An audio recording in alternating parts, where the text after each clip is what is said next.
Long before the sun rose above the forests of Angkor, the first sounds of the village were already stirring the day to life.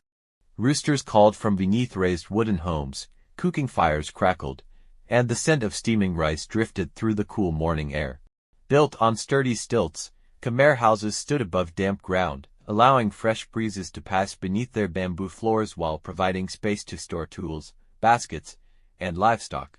As dawn spread across the rice fields, farmers gathered their wooden tools, fishermen prepared their nets, and children helped with the morning chores before the tropical heat settled in.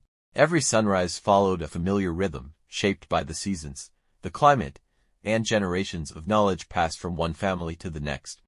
In the Khmer Empire, the day began early, because the coolest hours were often the most valuable. As the morning warmed, the villages of the Khmer Empire filled with the steady rhythm of work.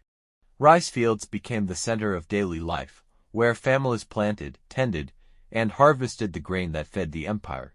Nearby, fishermen checked bamboo traps and cast woven nets into rivers and ponds, bringing home fresh fish that often appeared at every meal. In home kitchens, clay pots simmered over charcoal fires while palm sugar sweetened simple dishes and tropical fruits added color to the table. Beyond the fields, skilled potters shaped sturdy jars, basket makers wove strong containers, blacksmiths forged iron tools, and silk weavers transformed delicate threads into beautiful cloth. Every occupation, from farmer to craftsman, helped sustain the thriving communities that surrounded the great city of Angkor. As the heat of the afternoon settled over the countryside, life slowed within the village. Beneath the shade of raised wooden homes, families gathered to prepare meals, repair tools, and finish the day's household chores. Children learned by watching their parents, helping pound rice, carry firewood, weave simple baskets, or care for younger brothers and sisters. Nearby, elders shared stories and practical knowledge that had guided village life for generations. Guests were welcomed with offerings of betel, conversations stretched into the cooler hours, and neighbors often joined together to build homes or help during harvest. In the Khmer Empire, a village was more than a collection of houses.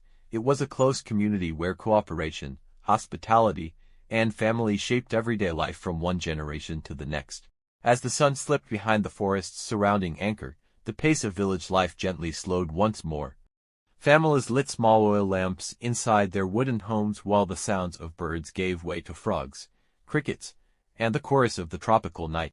Many villagers paused to make simple offerings or quiet prayers, reflecting the Buddhist and Hindu traditions that shaped everyday life across the empire.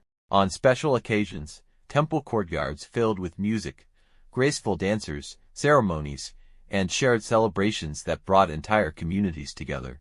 As the evening grew darker, mosquito nets were lowered over sleeping mats, cooking fires faded into glowing embers, and another day came to an end.